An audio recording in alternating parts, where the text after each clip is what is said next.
What about when you fought? When you were about to fight Royce Gracie? That's it. You were talking about over that for over breakfast. Yeah. I mean that's a longer. So, anybody that has read, because there's been a couple interviews that I've done through the years about my start in Pride, and where it started was Pride had saw my Valentino fights in Brazil, and then they saw my two tournament fights in the UFC, and then they recruited me to go fight over in Japan. And when they recruited me, they made it like it was just huge, because they go, okay, listen, we're going to pay you 5 times the dollar amount that the UFC is paying you, and we're going to have you compete against Royce Gracie. Yeah. And it was at the time, there was nothing more that a fighter that I wanted. Yeah, no, you were the biggest thing. I mean, you and Royce Gracie, that would have been the biggest fight ever. Oh, it would have sold out. It would have sold out. It would have been nosebleed seats only in the Tokyo Dome. Everybody wanted to see that. It would have been everywhere. Everybody wanted to see that. And it was just one of those, moments in time where we're looking back on it going, God, man, it would have been one of those things where it would have been the best of 3. It would have had to have been best of 3.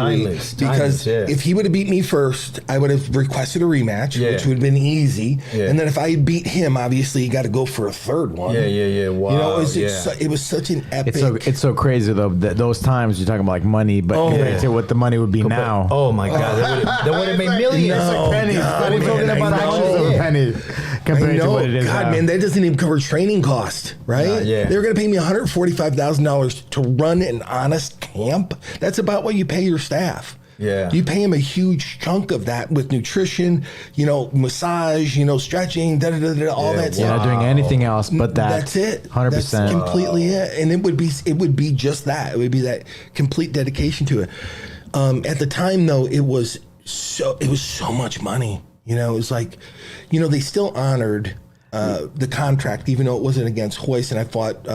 So you had a lawsuit with UFC, right? They didn't let you fight. The UFC was claiming basically that they own my rights worldwide, that I had no ability to have an individual fight. I had signed the contract I had with them was for 3 tournaments, and it was an individual bout that they wanted me to do against Royce.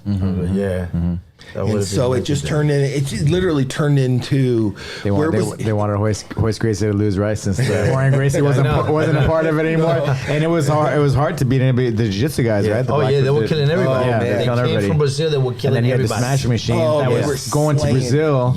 And winning 3 fights in one night. Valentino, which is different than MMA even today. Yeah, completely. Sure. And it was different. Back then, the best thing I ever did was, admitted myself, I don't know how to fight. And that's when, I went over to Beverly Hills Jiu-Jitsu Club.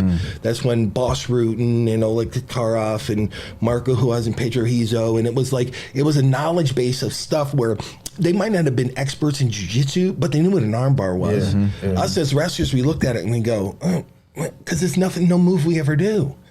We're not, it's just like they're doing what? They're trying to wrap their what around what? Open up your mind. It completely opened my mind up going, wow, there's like a whole different paradigm here where, okay, I can understand body movement, body position. I can understand leverage. I can understand all these different concepts and understanding that and going, okay.